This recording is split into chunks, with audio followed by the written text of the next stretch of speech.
അങ്കമാലിയിൽ കഴിഞ്ഞ ദിവസം 62 കിലോ കഞ്ചാവുമായി പിടികൂടിയതുമായി ബന്ധപ്പെട്ട് മയക്കുമരുന്ന് മാഫിയ തലവൻ അറസ്റ്റിൽ. നോർത്ത് പറവൂർ കരുമാലൂർ മാഞ്ഞാലി സ്വദേശി അബ്ദുൾ ജബ്ബാറിനെയാണ് അങ്കമാലി പോലീസ് അറസ്റ്റ് ചെയ്തത്. ഇടനിലക്കാരെ ഉപയോഗിച്ച് ഒഡീഷ, പശ്ചിമബംഗാൾ, ആസാം, ആന്ധ്രാപ്രദേശ് എന്നീ സംസ്ഥാനങ്ങളിൽ നിന്നും കഞ്ചാവ് കടത്തിക്കൊണ്ടുവന്ന് വൻ വിൽപ്പന നടത്തുന്ന കേസിലെ മുഖ്യകണ്ണിയാണ് നോർത്ത് പറവൂർ കരുമാലൂർ മാഞ്ഞാലി സ്വദേശി അബ്ദുൾ ജബ്ബാർ എന്ന റൊണാൾഡോ ജബ്ബാർ. മയക്കുമരുന്ന് ഉൾപ്പെടെ 20ഓളം കേസിലെ പ്രതിയാണ് ഇയാൾ. റൂറൽ ഡാൻസ് ഓഫ് ടീമിന്റെ 3 മാസം നീണ്ട നിരീക്ഷണത്തിന് ഒടുവിലാണ് ഇയാൾ എറണാകുളം റൂറൽ പോലീസിന്റെ വലയിലായത്. ഒളിച്ചു താമസിക്കുകയായിരുന്ന ഈരാറ്റുപേട്ടയിലെ വാടക വീട് വളഞ്ഞാണ് പ്രതിയെ പോലീസ് കസ്റ്റഡിയിൽ എടുത്തത്.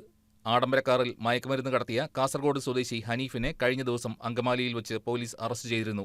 ഇയാൾ ഒഡീഷയിൽ നിന്നും കഞ്ചാവ് കൊണ്ടുവന്നത് അബ്ദുൾ ജബ്ബാറിന് വേണ്ടിയായിരുന്നു. ജബ്ബാർ പറഞ്ഞതനുസരിച്ചാണ് കാറുമായി ഒഡീഷയിലേക്ക് പോയത്.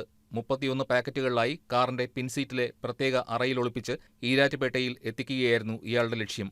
മയക്കുമരുന്ന് കടത്തുന്നതിനിടയിൽ അങ്കമാലി TB ജംഗ്ഷനിൽ വെച്ച് റൂറൽ ജില്ലാ ഡാൻസ് ഓഫ് ടീമും അങ്കമാലി പോലീസും ചേർന്ന് ഹനീഫിനെ അതിസാഹസികമായി പിടികൂടുകയായിരുന്നു. കഞ്ചാവ് കടത്തുന്നതിന് ഉപയോഗിച്ച പ്രതികളായ 2 പേരുടെ കാറുകളും പോലീസ് കസ്റ്റഡിയിലെടുത്തു.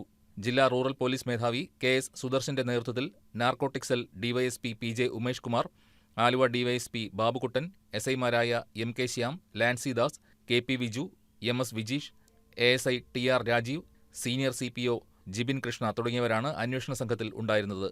News desk KCV news.